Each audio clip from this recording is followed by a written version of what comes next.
Hello everyone, Alistair Gold here. It's lovely to be speaking about a well-timed Tottenham win, isn't it? You can enjoy your weekend. Even using social media isn't like descending into the 7th level of hell. It's wonderful. And even this video, I'm recording it really early in the morning. I worked late last night doing all my talking points after the game and work, and I just wanted to get up and talk about the game.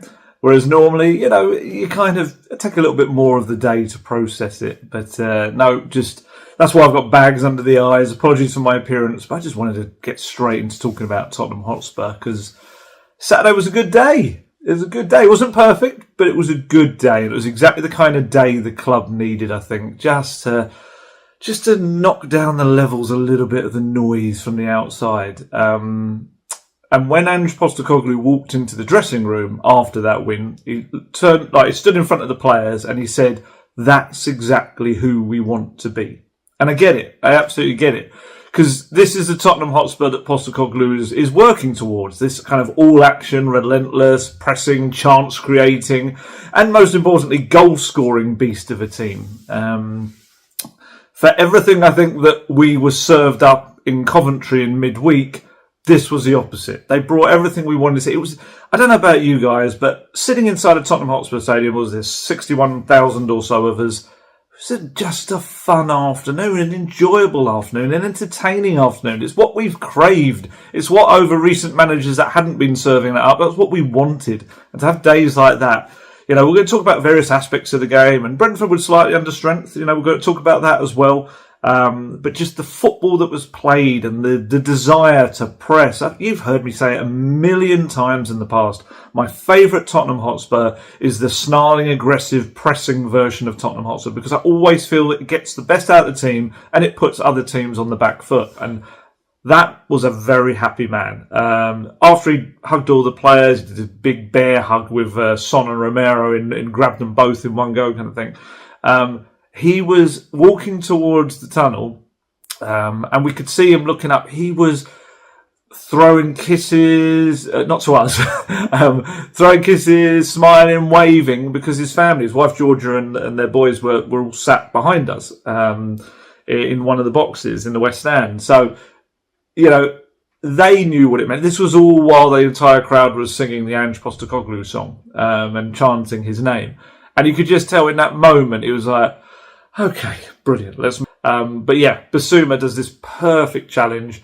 Ball comes to Romero. Actually, I say the ball comes to Romero. That's unfair to Romero. Romero pushed forward and seized upon it. There was another player who was almost at it. I can't remember who it was now. But Romero pushed forward, took charge, took the ball, played this lovely defence-splitting ball to Sonny. Sonny runs into it, picks out Maddison perfectly with the ball across. I think it might have gone between the defender's legs. I can't remember. But it goes to him, and Maddison just does one of those beautiful chips that kind of only the best players can do. The ones who've just got that moment of thinking, okay, the keeper's just off his line, or he's going to dive. And yeah, just floats into the net. And lovely, absolutely lovely goal. And it was a goal that the captain and the two vice captains had combined for. Perfect, leadership goal, as it were.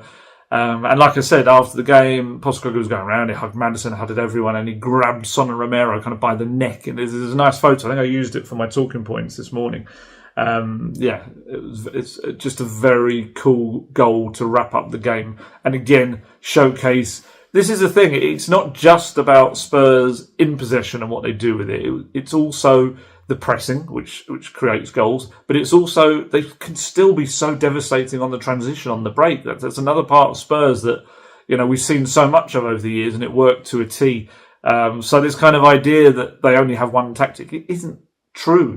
There are different ways they're set up to kind of play this relentless football that Postecoglou wants. The only person left unhappy by Maddison's after the game was his own mother.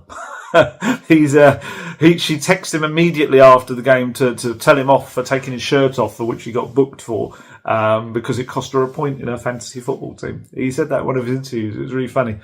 It's going to be a talking point on social media because it's one of those where the officials have messed up and people maybe won't understand that VAR can't jump in moments like that. But yeah, it was just a bit silly. But the kind of key point I wanted to make was, aside from those two erratic moments, which you can't ignore for a goalkeeper that was still not great, But much of Vicario's play was very important to Tottenham's game plan. And also did very well, I felt, at set piece. I felt, again, this has kind of been a theme for me. This is what's so annoying about the Arsenal goal conceded, changed the narrative. That, again, this was another game for me where Brentford are a tall team. Spurs dealt really well, I felt, with their set pieces. Oh, I was going to say about Vicario, one of the important things I was going to say. I understand that over the summer, Vicario was added to the team's leadership group. You might remember Spurs always had this leadership group in the past, which was all of the players since have left. Who was it in the past? It was Kane, Højbjerg, Lloris, of course. Someone else I'm completely forgetting. I think even Skippy was in it as a young captain in the making, kind of learning from the others. I don't think Ben Davies was in it. I'm pretty sure he wasn't. Oh, Eric Dyer. I think Eric Dyer was one of them. So obviously all of those players have moved on now, and you've got Son, Maddison, and Romero. And from what I understand, that officially Vicario was added to that in the summer to make up a fourth member, because he is seen as a leader, and he speaks very clearly, and the players listen to him when he talks, and he is a big voice in that dressing room, and he's someone that kind of, has been through a struggle, a battle in his career, and I think Postecoglou loves those kind of players. And and actually, if you think about it, it means that they've got an established leader at every line within their team. Goalkeeper, central defence, midfield, and attack. So I quite like that. I do. Did well yesterday. It was one of those games where you maybe couldn't see how much he was doing at times because he was such a creative force. In the end, of course, he got the 2 assists, but he also had 7 key passes leading to opportunities. For context, Brentford only managed 6 amongst their entire team. Sonny got 7. It was a really creative performance from him. That's kind of what we want to see on that left wing. He was very, very good overall. It was one of those, and I've seen people kind of saying he wasn't particularly good, but I think sometimes with Sonny, it's the stuff you can't see. Not only the running, but the passes earlier in moves as well, but also the passes towards the end of moves. He was, like I say, 2 assists on the day and 7 key passes leading to chances. That's very good. And Maddison spoke about, like I said, Son and Maddison were the first 2 to rush over to him, Johnson. And he said, Brennan scores a brilliant finish, so happy for him. But he played well. He was a threat in behind. He made some unbelievable runs. So if he didn't score, he was still good for the team. But it just shuts a few people up when you stick one in the back of the net. So really happy. Third member of the midfield who I thought did very well is, for me, still Spurs player of the season. That's Dejan Kulusevski. He's just revelling in the role. It's no shock. Playing in the role he wants to play in, and he's going to do very well. You might remember me saying 2 summers ago, him telling me that that's the position he wants to be in, that kind of number 10 role. And he's just like a force of nature when he plays deeper. He causes so many problems. And again, against a team who presses man to man, he's going to beat his man, and that opens it all up. He just encourages really clever football around him. I was watching back, and there was one lovely moment when Maddison plays a beautiful 1-2 with Udogie. Udogie kind of clips it back into his path, and Kulusevski ran onto Maddison's pass and forced Flecken into a really good save. Had that gone in, again, it'd been another goal we'd have all been raving about. It's so good. Kulusevski's just such a force of nature is probably the best way to describe him.